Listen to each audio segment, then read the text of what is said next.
तर आज मी तुम्हाला दाखवणार आहे चिकन पुलाव कुकरमध्ये कसा बनवायचा। चला तर मग बघूया।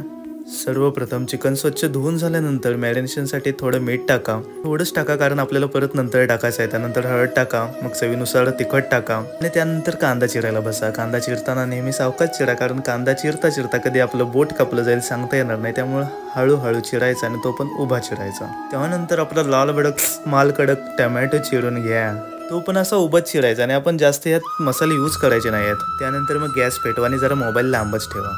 गॅसवर कुकर ठेवून झाल्यानंतर त्यात तेल टाका आणि ज्या कष्टाने तुम्ही जो कांदा चिरला होता तो पण त्यात टाकून द्या आणि आपल्याला हा कांदा लालसर होईपर्यंत भाजायचा आहे, हे लक्षात ठेवा। कांदा लालसर भाजून झाल्यानंतर त्यात टाका टोमॅटो, तो पण असा खरपूस भाजला गेला पाहिजे। त्यानंतर मग एव्हरेस्टचा शाही बिर्याणी मसाला त्यात ऍड करायचा। थोडा मसाला टाकायच्या नादात सगळाच मसाला त्यात पडला। त्यानंतर मग खातूचा चिकन मसाला त्यात टाकला, तो पण तुम्हाला तिखट जास्त हवे असेल तर जास्त टाका, नाही तर थोडा टाकलं तरी चालेल कारण त्यानंतर आपल्या घरातलं तिखट पण टाकायचं असतं।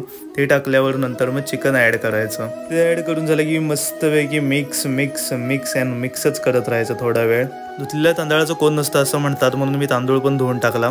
तांदूळ तुम्हाला पाहिजे तेवढं टाकू शकता। त्यानंतर मग त्यात पाणी ऍड करायचं, जेवढं तांदूळ घेतलंय तेवढंच पाणी घ्यायचं आणि शेवट होतो तो मिठानं, कारण ज्याला मिठाचा अंदाज आला तो जेवण चांगलं बनवतो असं म्हणतात। त्यानंतर मग कुकरचं झाकण लावायचं आणि 3 शिट्ट्या करून द्यायच्या। मग झाला की नाही तयार चिकन पुलाव, तो पण कुकरमध्ये अगदी 15-20 मिनिटात।